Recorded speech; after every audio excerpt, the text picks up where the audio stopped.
wasiirka wasaaradda caafimaadka dalka Jamhuuriyadda Somaliland Dr. Saleebaan Ciise Xagle Toosiye ayaa gurmad degdeg ah oo caafimadeed soo gaarsiiyay kaamamka dadku ay ku xareysan yihiin ay xooluhu ay ka dhamaadeen ee deegaanada ku teedsan gobolka Sool sida degmada Samakaab oo ka tirsan gobolka Sool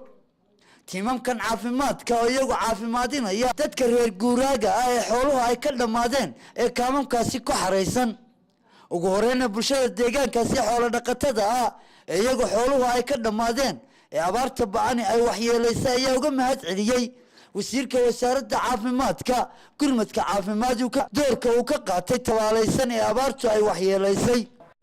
دكتوركاga iyo dhakhaatiirtayada caafimaadka ee sida fiican ee degdeg ah noogu soo gurmatay iyagoo maantii dhaweeda daraadahayd noo yimi ballanqaadkii ay oofiyeen oo si wacan loo gacan qabteen oo hadeerto ay dadkii daweynayaan madashana joogno waa si xawle waa dadkii qaxootiga ah ee isugu yimi kaamka yimi kalbardaalay ceer aweer المدجان ودتك يسوي يدتك البادية لما أنتم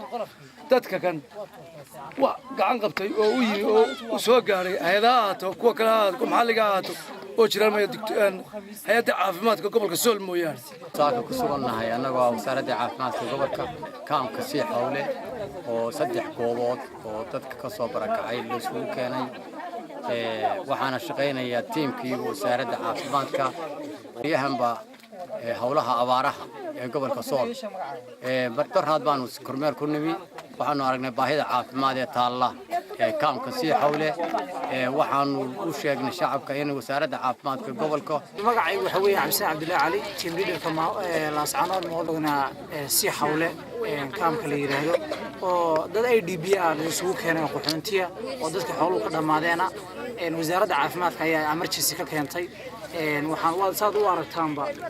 dadkii aan u shaqeynaa insha Allah intaan ku gaari karno ilaa maanta iyo maalmo kale oo ku soo noqon doona waan u shaqeynaa deegaanada ku teedsan guud ahaanba gobolka Sool ayaa waxa ka socda tiimam caafimaad oo wasiirka caafimaadku hormood ka yahay waa Barkhad Cumar Axmed warbaahinta qaranka Jamhuuriyadda Somaliland laascanood